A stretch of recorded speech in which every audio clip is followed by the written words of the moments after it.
ถ้ำโสดานะครับจังหวัด101อำเภอหนองพอกพ่อถ่ายตรงนี้ยืนเนี่ยไม่ยืนนี้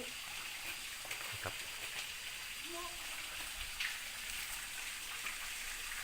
พ่อไม่หล่อเลย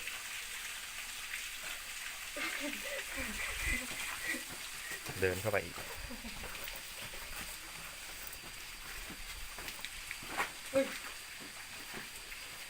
แต่ว่าพ่อ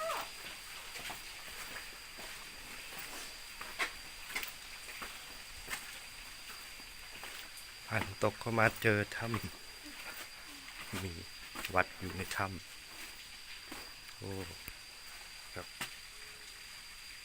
ตั้งเจดีย์กันไว้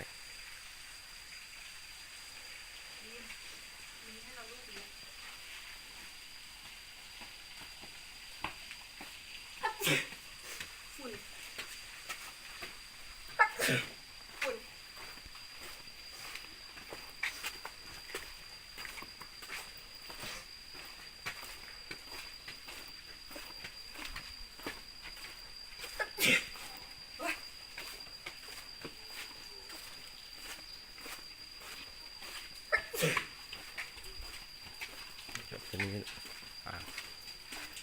น้ำย้อยลงมาจากถ้ำจากข้างบนเขา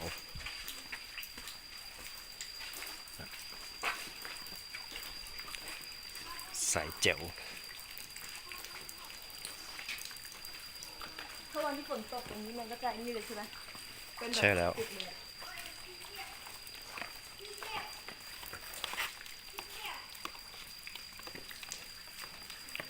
สวยงาม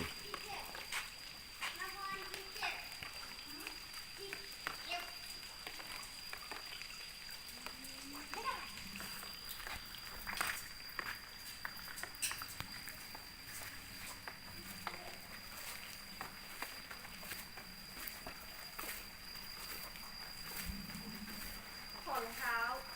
ใช่แล้วโอ้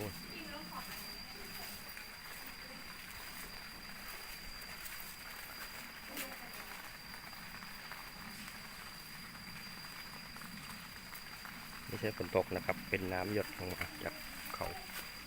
ข้างบนขึ้นมาไปด้านบนถึงแล้วครับโอ้